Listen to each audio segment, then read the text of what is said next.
Hello everybody, my name is Julia Worrell and today I'm talking about the temporomandibular joint. It's such a unique joint and I'm excited to share some of the anatomy and physiology with you so you can get to know and understand your condition a little bit better. So first thing to understand is that the temporomandibular joint is a ball and socket joint. And what that means is that there is a bone that acts as the ball and there is another bone that comes in into the socket. And in between there, we have what's called an articular disc. So just like with our knee, we have a disc in between there to provide cushioning. We have our hip, where it's a ball and a socket that goes in there. We understand the relationship in other parts of our body. But what makes the temporomandibular joint so unique is that we have one bone that goes into two joints. And that is really fascinating because now we've got two ball and socket joints attached with one bone that operates in a way of going forward and back, up and down, and can even go side to side. So a lot of movements take place that are controlled by a lot of different muscles. And we're going to talk about each of those. So temporal, the temporal bone, mandibular, the mandible, the fossa or socket, the condyle that fits into that socket, and the articular disc that provides cushioning, and then we have all the ligaments that hold that together. So that's a little basic anatomy of the temporomandibular joint. Now let's talk about the muscles. Because when most people have issues with pain, they notice it first with their muscles. Why is that?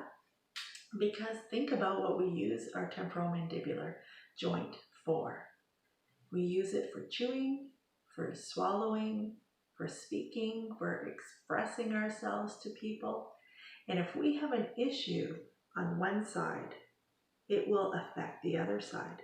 So for example, if our mandible is locked on the one side and the other side is still trying to move and accomplish what it needs to accomplish, you can see how we would end up with some pain syndromes because of the discrepancy between one side and the other.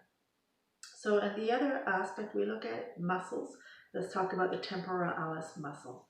So if you take your hands and you place it on your temporal bone and open and close your jaw.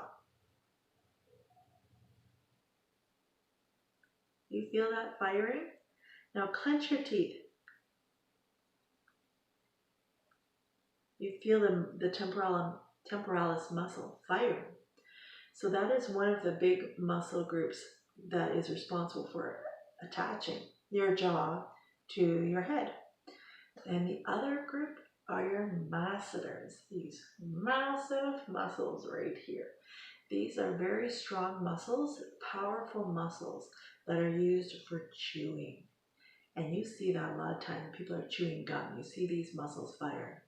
So take your own fingers for a second and put them on those masseters. Clench your teeth. You feel those fire? Open and close. Powerful muscles. And those ones can become fatigued very quickly.